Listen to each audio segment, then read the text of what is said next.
Hey, software developers, what is going on? It is episode 35. I am the Savage Coder, and today we are taking a viewer request. Someone had reached out to me and said, Savage Coder, can you explain generics? Yes, I can. So we're going to do that. But first...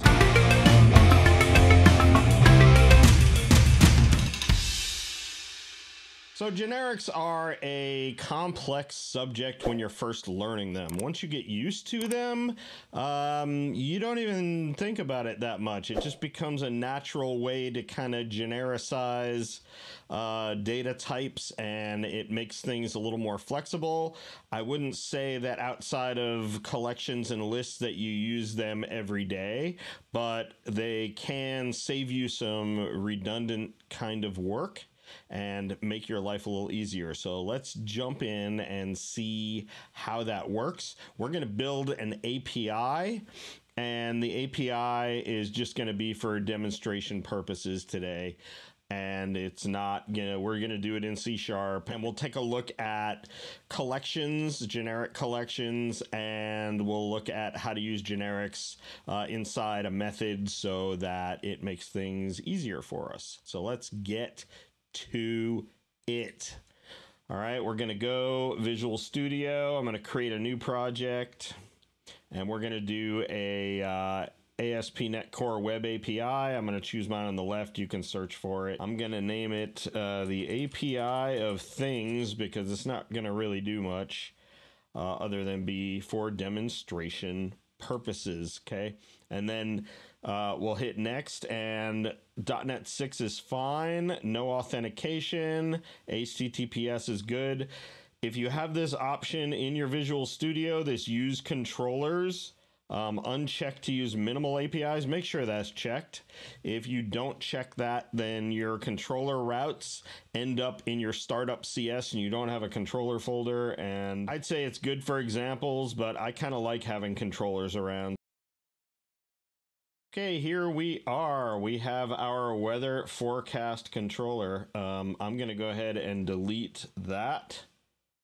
Just hit the delete key, and I'm also going to delete the weather forecast.cs. We won't be using that either. And so now I'm going to right click on my controller folder. I'm going to add. My add is going off of the video here, but if you go off to the right, the very first item is controller. I'm choosing that.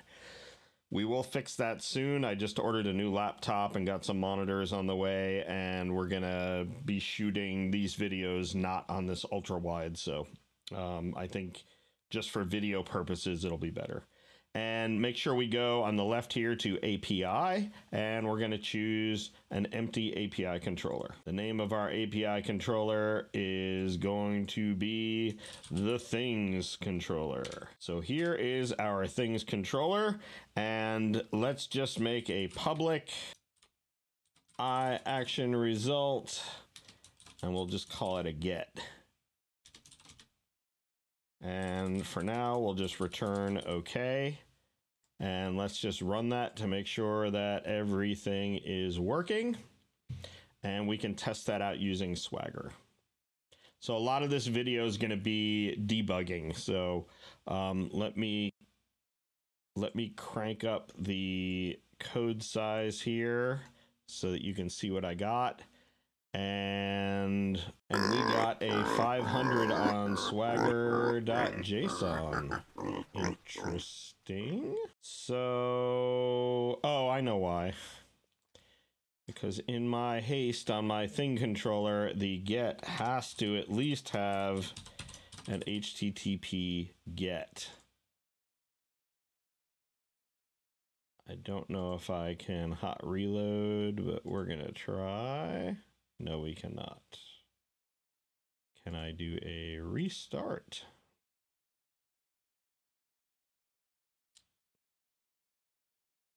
Looks like I can do a restart, and now we have our Swagger.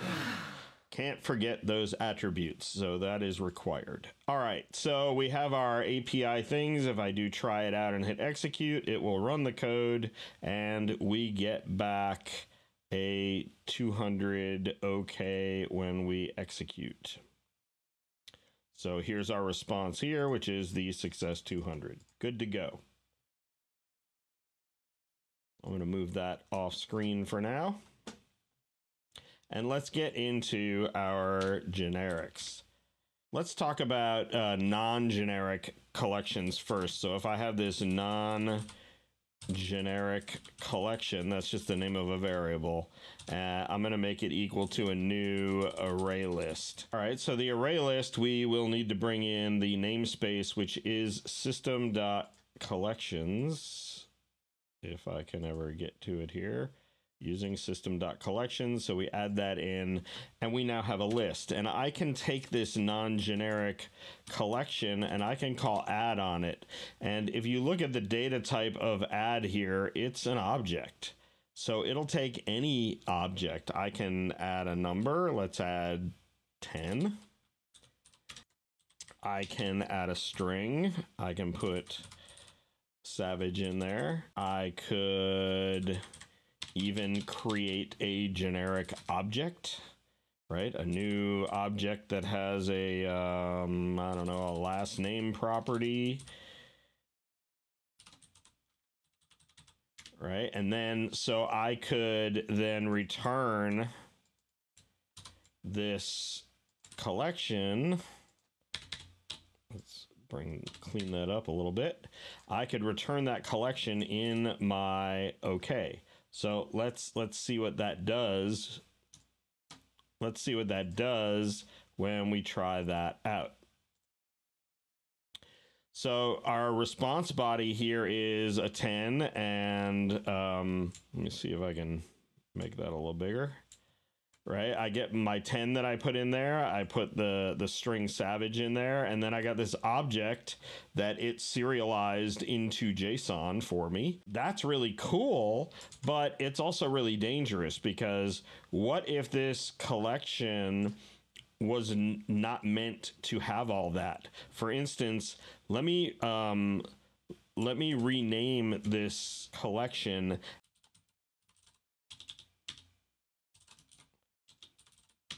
Let's say I called it number list. Well, it's letting me add objects and strings into my number list, and maybe these are, bugs in my code that I didn't really want to put strings and objects in there, but maybe I used the wrong variable by accident. And the array list doesn't care. It'll store and give you back a list of any data types. So that's where generics comes in, because with generics, you can dictate what data type you want.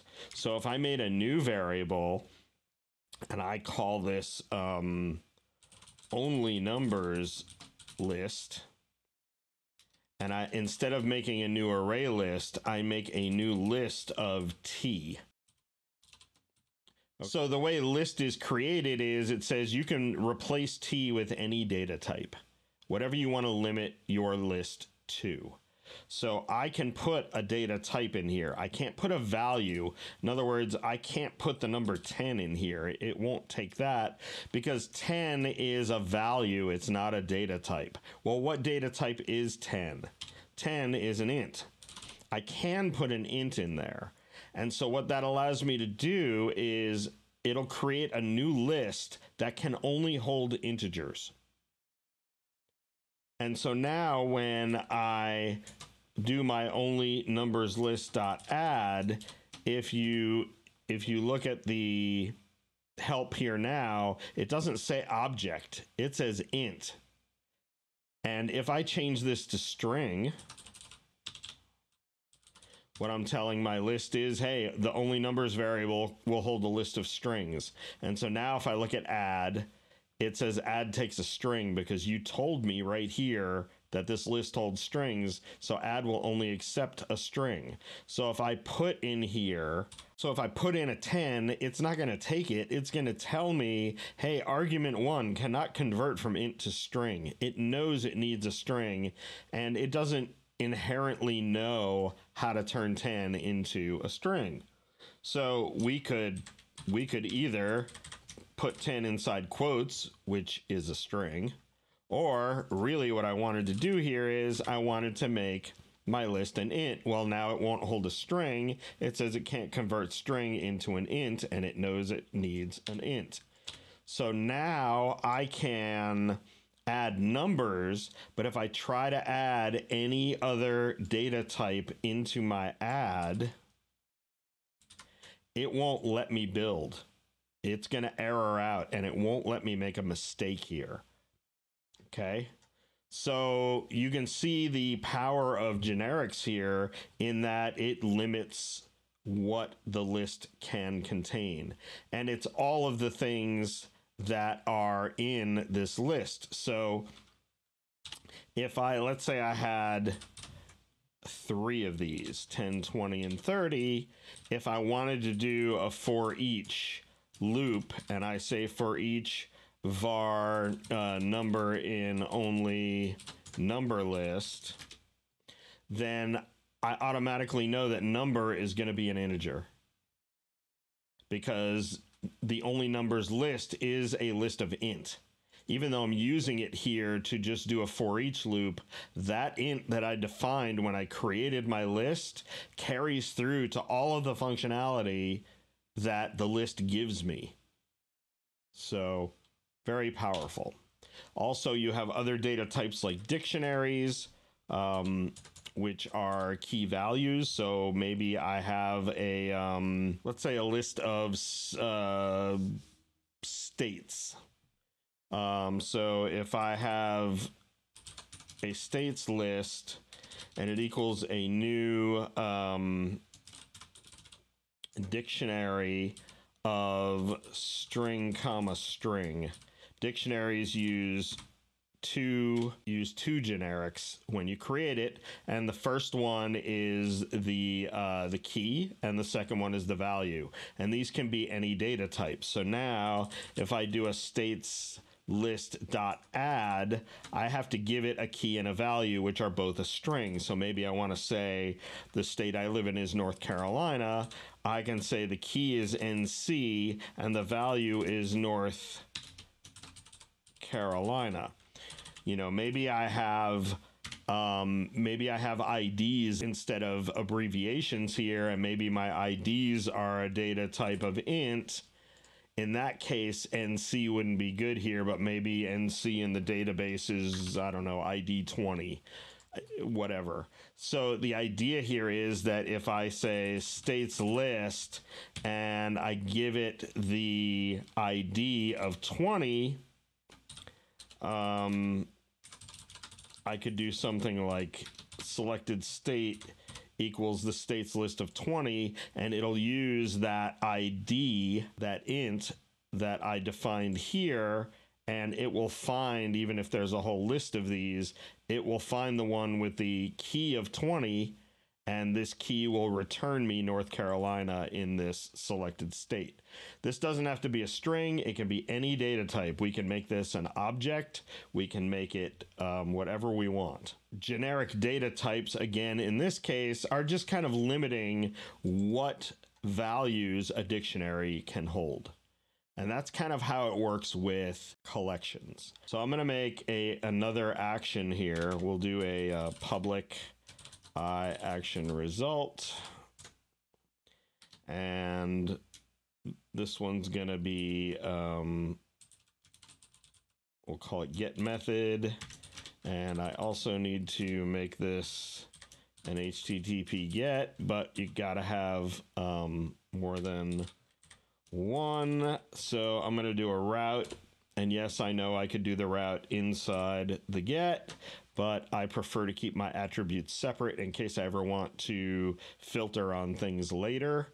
We will leave the API / just to keep it consistent. And this one we'll just call it get method.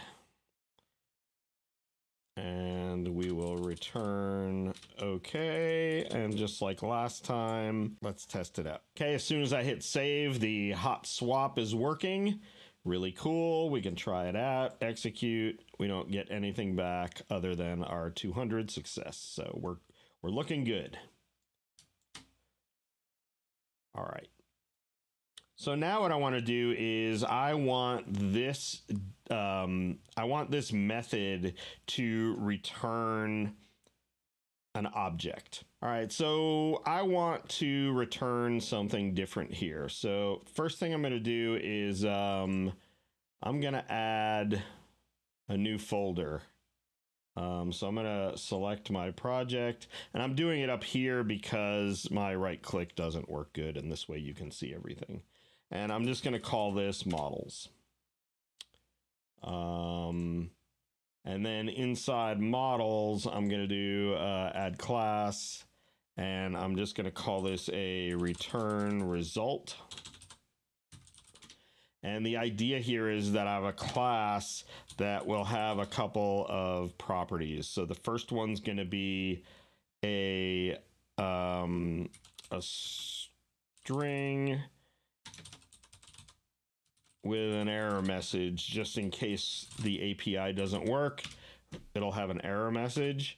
We will also have a public string data, and whatever we ask our API to do, the data will be inside the data property. And then we can also make a public bool called has error, and that one will say return yeah, that one's actually not too bad. So error message, actually, I don't like to do this way. Let's do, since it's a string, I'm going to do a string dot is null or white space error message. And so that just says, look at the error message, and if it's null or it's empty or it just has a space character in it, any of those is going to return is null or white space true. And so if there's nothing in the error and it's true, then it's going to be, we want this to be false. So I'm just going to negate that with an exclamation there. So as long as it's not null or white space, if there's something in error message, then has error will be true. And so we can check if it has an error or not. Okay. And so I want to return a return result from my API. And so let's just, I'm just simulating all this, of course. So I'm going to say var result equals new return result. Okay. And let's just do, well, it doesn't know what return result is. I'm going to hit Alt Enter and enter again to bring in the using for return result. That just added in my my API of things.models. So now I can say error message equals string.empty. There was no error. Again, we're just simulating these things here. And so let's bring these onto their own line. And then data is going to equal Savage Coder. Bet you didn't guess that one. Ha, you didn't guess with all those. And then we don't have to do the is error, because that one's kind of like a calculated property that's going to look at this error message. And so now I can return this result, and let's run that and see where we are. All right, so we'll call the get method, try it out, execute, and we got the response of error message is nothing, the data has the data, and has error is false because there's no error message. So that works good. And what we're really doing here is we're simulating some other, maybe other, let's say, API call, right? So you call get method and it calls something else or goes to the database. It does some work, and this is the result that we get back. And so we're just returning that. So this works really good, but what happens if we do another one of these, the same thing? I'm going to copy this. And this one is going to be called get method int. And so this one returns our data as a string. Of course, we have to get method int there as well. But now I want the data to be 100. And so now I run into a problem, because data, when we made this return result object, data is defined as a string.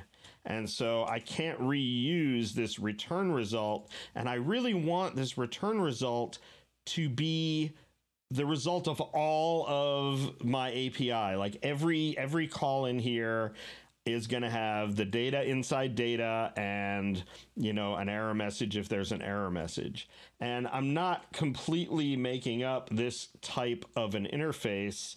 I know if we look at things like, if we look at Axios, when you make a call in Axios, if we look at some examples. So with Axios, you make a call to Axios and you send it, your URL and stuff. What you get back is a response, and all of the data is always inside response.data. And so we're trying to do something like that, where we want our result to always come back with this return result object, but data, we don't know what data is going to be. I want to reuse this in all of my APIs, and some of them are going to return lists and some are going to return objects. What if I had one called get states that returned, a hash map, or that dictionary object that we looked at earlier? We have to be more flexible with what data can store. So one way we could do that is we could say, well, data can hold object, because, I learned with ArrayList that object will hold anything. But you remember the problems with that is we're now going to return data, and it's not going to be strongly typed. It's just going to be, it'll allow anything. And we can't guarantee to the user of our API that, no, this is going to be like a list of users. So you could do object and you could put a list of users in there, but there's no way to guarantee with type safety that that's going to happen. So we have a problem with this return result class. And we know when we use our class, we know when we make our return result what data type data is going to be, right? Because we're deciding right here what the data type is. So if I needed to call out to some other thing, let's say, I'm just going to put it in comments, but maybe I say var people is equal to get people. Let's say I had some method that got a list of people, and that was actually a list of T, where T was a person object, right? And so I would want to tell people that, hey, data is going to hold a list of person and what a person is. So in this case, I can't really do that because data is just a string right now. So what we want to do is we want to be able to tell data, hey, you can be anything. And that sounds like a job for generics. So immediately I can say, well, data needs to be of a certain data type. But I don't know what data type. I don't want to dictate what data type. As soon as I dictate the type of data, as soon as I put string here, it makes it unusable for me when I use this class. Right now, I'm a consumer of this class.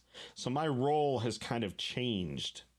And so if I'm just pretend like, yeah, I'm going to design this return result and I'm going to give it to other people to use. I don't know how they're going to use it. I want them to be able to use it and stuff whatever they want in data, as long as they can tell the return result object, the class, when they use the object, if they create a new one and say, hey, I want data to be an int, then we want to make sure data only holds an int. If they create a return result, then they say, I want to put a list of person in there, then data only holds a list of person. right? So it's someone else that's going to make this determination. So I'm wearing two hats right now. So let's call me the software developer, the one who is making this class return result, and then I'll call me the UI developer, or the API developer maybe is a better term for this, because we're building an API. The API developer is going to know how they want to use return result. So me, the developer of the return result class, I am going to change this from string and I want to make it T. I want to just say, hey, whatever T becomes when you use it, I don't need to know now.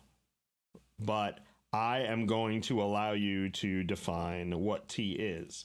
So when I do that, I have to tell this class that when you create a new one of these, right? If we go back to our list, when I created my list, when I created it, I had to tell it what the data type was. When I created the dictionary with the new keyword, I had to tell it what the data type of the key and the value are. So when I create a return result right here, I'm going to have to tell it the data type of what T is. Okay? So when the way I depict that on my class to make this a generic return result is I tell it here, hey, T is going to come in here as a data type. I'm going to stop this so that we can get rid of these purple lines. Now what's going to happen is when you do a new on a return result, you're going to have to tell it what T is. If it's an int, if it's a string, if it's an object, if it's a list, if whatever, it can be any data type when you create a new one. And whatever that data type you put inside these brackets, that's going to be the same data type for this property data. So now if I, spotlight, da-na-na-na-na-na-na-na, put it over my face. Oh, it won't go on me. Oh, well. All right. So if you now go back to here, now it's complaining about return result because it's saying, hey, using the generic type return result of T requires a type. Okay, I can do that. What is my type here? Well, data is a string, so I'm going to make that happy and make it a return result of string, and now data is a string. In this case, when I use return result, I'm going to make it an int, and so data is happy with an int. And it doesn't matter if I go onto my models and maybe I add a project with a class, and I'm going to make my person that we described before, and we'll just make it really simple. I'll just say public int ID and public string name, right? Just some simple object. And so now in here, if I wanted to, I could make var other result equal to a new return result. And inside here, I can make it whatever I want. And so error message is equal to string.empty, and my data is going to equal a new list of person, right? And I can even add one in there. I can say add a new person to this list, and the person ID is 1 and name is Savage. Okay. And so now I just have to make sure that data is, it holds a list of person. So I have to actually, oops, my mouse didn't move there for whatever reason. Oh, I got some stuff on my desk in the way of my mouse, and apparently it's having trouble. Maybe it needs a battery. So because this data holds a list of person, so because data is holding a list of person, I can just add in here that the data type for data in my return result is a list of person. And it looks kind of weird because we've got all these angle brackets in there, but if I really space out these, this is what T is. This is the data type. And so you can put any data type in there, and a list of person is a data type. So now data is fine, and I can now reuse my return result class with any type, just by adding a T and telling it that this property is T. And once we supply the data type to T here, we can use it anywhere in here as a type. So if I added a constructor, right, to this class, and this runs whenever we call new on an object, I can actually, in this constructor, say that, hey, if you give me a T data, I can supply the property data with the value that you send in. And so instead of using the property initialization, you now have the option of using a constructor. And so that would look like, let's see. Oh, so we also would need, in this case, an empty constructor so that you don't have to use that one. So now we can either use an empty constructor, which is just new, or we can pass in some data of type T, which is whatever it is. So this is good. I could make a third one now, and I could say var constructor result is equal to a new return result, and I still would give it list of person, but now instead of doing the squigglies, the braces, I can just use a constructor, and in the constructor I can pass the new list of person in here. And so maybe that's a little verbose. And so if we wanted to, just so that it's a little clearer what we're doing there, I'm going to put one above it, and this one's just going to do a list. Instead of a list of person, this one's just going to do an int. And so in here we could put, 101. And so,